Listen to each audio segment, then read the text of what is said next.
नमस्कार मित्रांनो, आज प्रायव्हेट नोकऱ्यांमध्ये चांगली ग्रोथ आणि पैसा आहे. अशामध्ये तरुणांची पहिली पसंती ही प्रायव्हेट नोकरी आहे. परंतु भारतात अनेक अशा सरकारी नोकऱ्या आहेत ज्या पगाराव्यतिरिक्त आपल्या कर्मचाऱ्यांना राहण्यासाठी घर, गाडी, मेडिकल सुविधा यासारख्या अनेक सुविधा देतात. आणि तुम्हाला माहिती आहे का त्यांचा पगार किती आहे? तर आजच्या व्हिडिओमध्ये आपण भारतातल्या टॉपच्या सरकारी नोकऱ्या बघणार आहोत, ज्या बघून तुम्ही प्रायव्हेट नोकरीचा विचार पण नाही करणार. कारण या नोकऱ्या केवळ सन्मानच देत नाहीत, तर हायेस्ट पेड जॉब श्रेणीमध्ये पण येतात. Number 10, railway engineer. 10वी आणि 12वी पास झाल्यानंतर अधिकतर विद्यार्थ्यांच्या मनात पहिले करिअर ऑप्शन येते ते म्हणजे डॉक्टर किंवा इंजिनियर. काही घरांमध्ये याची जणू काही परंपराच असते. इंजिनियर बनल्यावर प्रायव्हेट आणि सरकारी जॉब मिळू शकतात. पण तुम्हाला माहिती आहे का की रेल्वे इंजिनियर ही सर्वात सोयीस्कर नोकरी आहे. याचे कारण म्हणजे आजही आपल्या देशात रेल्वे इंजिनियर्सना इतर कोणत्याही सरकारी इंजिनियरपेक्षा जास्त पगार मिळतो. या जॉबमध्ये सरकारी इंजिनियरचा पगार 70,000 ते 1.5 लाख रुपये किंवा त्याहूनही अधिक असू शकतो. एवढेच नाही तर रेल्वे इंजिनियरला राहण्यासाठी घर मिळते.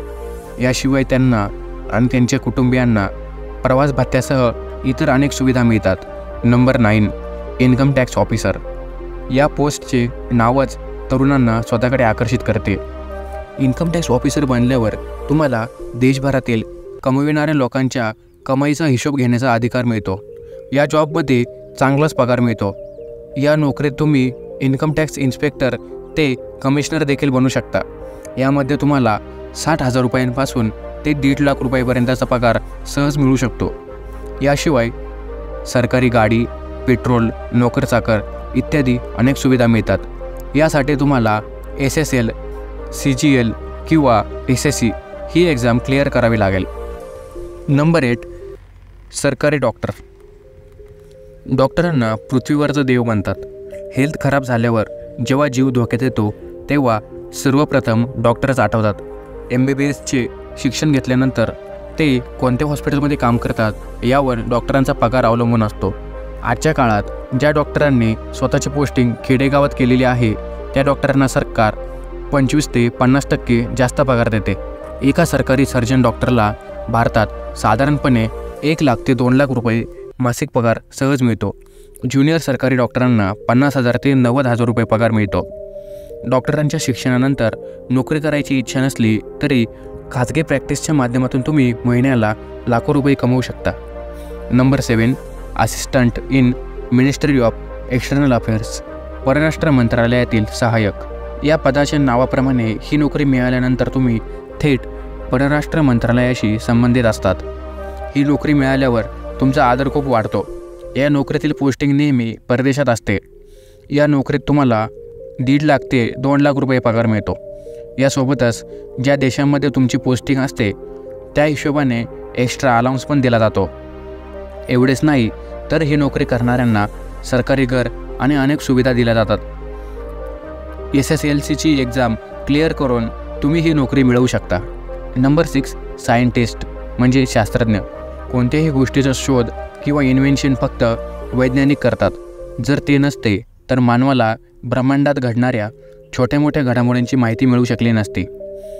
सोयीपासून रॉकेटपर्यंत सर्व गोष्टींचा शोध या शास्त्रज्ञांमुळे लागला आहे. यामध्ये तुम्हाला रिसर्च करण्याची संधी मिळते आणि चांगला पगारही मिळतो. मूळ वेतन 60,000 ते 1 लाख रुपये किंवा त्यापेक्षा आणखीन जास्त असू शकते. इकडे तुमच्या पोस्टनुसार तुमची सॅलरी पण वाढत जाते. यासोबतच दर महिन्याला 7,000 ते 10,000 रुपये ट्रान्सपोर्ट भत्ता पण मिळतो. कॅन्टीनमध्ये फ्री जेवण, राहण्यासाठी घर आणि दर 6 महिन्यातून बोनस देखील मिळतो. नंबर 5, बँकिंग नोकऱ्या. तुमची कमाई सांभाळणे असो, सॅलरी असो किंवा लोन असो, पैशांशी संबंधित कोणतेही काम असो, प्रत्येक गोष्टींचे मॅनेजमेंट करण्यासाठी एकच क्षेत्र असते ते म्हणजे बँकिंग क्षेत्र. बँकिंग सेक्टरमधली नोकरी खूप आदरणीय आहे. बँकांमध्ये अनेक प्रकारच्या नोकऱ्या आहेत ज्यामध्ये क्लर्क आणि POला सर्वाधिक मागणी आहे. बँकिंग क्षेत्रात प्रमोशन सहज मिळते. यामध्ये तुम्हाला 30,000 ते 1.5 लाख इतकी सॅलरी मिळते. जर तुमचे पद मोठे असेल तर दर 2 वर्षांनी तुम्ही देशाच्या बाहेर सरकारी खर्चावर जाऊ शकता. कारण की यासाठी कर्मचाऱ्यांना 1 लाख रुपये दिले जातात. एवढेच नाही तर या नोकरीत अनेक भत्ते देखील दिले जातात. Number 4, university professor. जर तुम्हाला शिक्षण पूर्ण झाले तरीही पुस्तकांशी आणि ज्ञानाशी जोडून राहायचे आहे तर टीचिंग जॉब तुमच्यासाठी आहे. टीचिंग जॉब अनेक प्रकारचे असतात, पण इकडे आपण युनिव्हर्सिटी प्रोफेसरबद्दल बघणार आहोत. गव्हर्नमेंट कॉलेजमध्ये प्रोफेसरची नोकरी ही सर्वोत्तम मानली जाते. प्रोफेसरचा पगार वेगवेगळ्या गोष्टींवर अवलंबून असतो. जर तुम्ही NIT, IIT कॉलेजमध्ये प्रोफेसर असाल तर तुमचा पगार जास्त असतो. या कॉलेजमध्ये शिकवणाऱ्या प्रोफेसरचा पगार 70,000 ते 1,60,000 रुपये इतका असतो. यासोबतच एका प्रोफेसरला मेडिकल आणि इतर भत्ते देखील मिळतात. Number 3, public sector undertaking.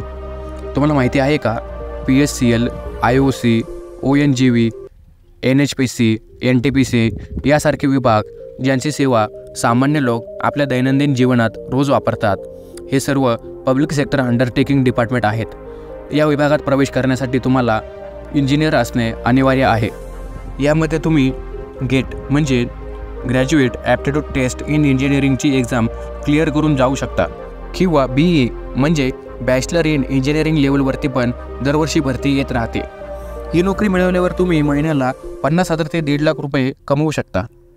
याशिवाय तुम्हाला खाण्यापिण्यासाठी आणि ट्रॅव्हल करण्यासाठी अनेक प्रकारचे भत्ते मिळतात आणि यासोबतच अनेक सुविधा पण मिळतात ज्या तुमच्या जीवनाला सोयीस्कर बनवतात.